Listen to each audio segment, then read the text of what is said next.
बंद करो। कंपाउंड के सम्मान में आपने नगर सेवक के पास जाना चाहिए, आपने विधायक के पास जाना चाहिए, आपने सांसद के पास जाना चाहिए, तब आपको घर मिलेगा। सुकला कंपाऊंड हे गेले 40-45 वर्षापासून अस्तित्वात आहे। सुकला कंपाऊंडचे लोक महानगरपालिकेला असेसमेंट टॅक्स भरतात। सुकला कंपाऊंडमध्ये छोटे छोटे व्यावसायिक स्वरूपाचे गाळे आहेत, त्यांच्याकडे गुमास्ता लायसन्स आहे। कंपाऊंड हे खाजगी जमिनीवर वसलेली वसाहत आहे।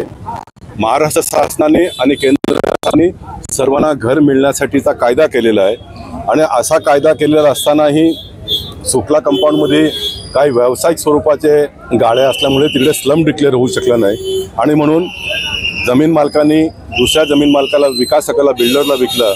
बिल्डरने 1962चा तांत्रिक मुद्दा घेऊन न्यायालयात गेले। न्यायालयाच्या माध्यमातून ऑर्डर आणलं आणि काही गाळे व्यावसायिक स्वरूपाचे आणि राहते घर तोडण्याचं काम केलं। आजही कोर्टात केस आहे, 9 तारखेला आहे, 10 तारखेला आहे। कोर्टातून जे काही ऑर्डर येईल ते आपण बघू येणाऱ्या काळामध्ये। मला असं वाटतं का न्यायालयात सुद्धा वकिलांनी पूर्णपणे वास्तविकता न्यायालयासमोर न मांडल्यामुळे अशा प्रकारचा आदेश आलेला आहे।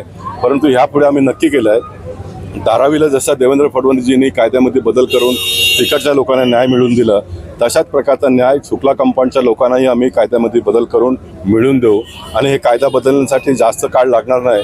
येणाऱ्या 2-3 महिन्यामध्ये हे सर्व विधी जे काही करायचे ते करून सुकला कंपाऊंडमधला एकही माणूस बेघर होणार नाही अशा प्रकारची व्यवस्था भारतीय जनता पक्ष आणि शिवसेनेच्या माध्यमातून आम्ही करणार आहोत। ओपन प्लॉट म्हणून दुसऱ्या बिल्डरने तिसऱ्याला विकलं असं प्रकरण आहे, याबद्दल काय कायदेशीर बाबीत आपण लढा देणार आहोत? बघा, जमीन एखाद्याची आहे तो दुसऱ्याला विकू शकतो, दुसऱ्याने विकत घेतला तो तिसऱ्याला विकू शकतो, हे कायदा आहे, ह्याच्यामध्ये काय प्रॉब्लेम नाही।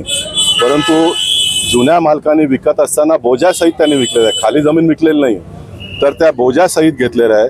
तर त्या जमिनीवरती जे लोक राहतात त्यांना घर बांधून देणं हे त्यांचं काम आहे। परंतु त्या बिल्डरने तसं न करता खूप पैसे जास्त कमवण्याच्या मोहात तो पडला। परंतु योग्य वेळी परमेश्वरांनी सर्व कार्यकर्त्यांना जागरूक केलं आणि आज आम्ही मोर्चा आणलेला आहे आणि मी तुमच्या टीव्हीच्या माध्यमातून सांगतो, सुकला कंपाऊंडचा एकही माणूस बेघर होणार नाही। हे जनतेने जो मला ताकद दिलेला आहे, पक्षाने इतक्या वर्षात जो मला ज्ञान दिलेलं आहे, त्याच्या आधारावरती मी बोलतो, सर्वांना न्याय येणाऱ्या काळामध्ये आम्ही मिळवून देऊ। सर, तुम्ही आता वॉर्ड ऑफिसरला भेट झालेली आहे, काय चर्चा झाली?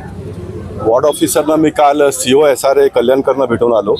त्यांनी मला सांगितलं तुम्ही निवेदन खालून आणा, आम्ही स्लम डिक्लेअर करण्याची प्रोसेस लवकरात लवकर स्टार्ट करतो आणि म्हणून वेंगुर्लेकरला मी हेच बोललो, जे वास्तविकता आहे ते तुम्ही त्यांना कळवा, किती जुनी वसाहत आहे, असेसमेंट टॅक्स इथे लोक भरतात, सर्व वास्तविकता त्यांनी मांडून दिलं पत्र आणि ते पत्र 2 दिवसात देतो म्हणून त्यांनी मला सांगितलं आणि मग जे वेंगुर्लेकर ह्याच्यातून सुटले, नंतर आम्ही पुढची जो काही प्रोसेस कारवाई आहे ते करून लवकरात लवकर हा प्रकरण संपुष्टात आणू।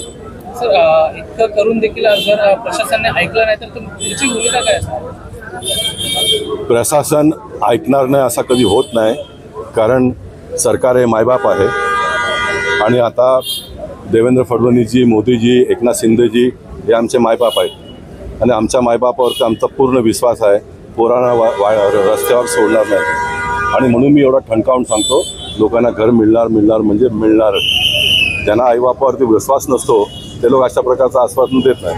आम्हाला आमच्या आईबापावरती पूर्ण विश्वास आहे म्हणून आम्ही आश्वासन देतो।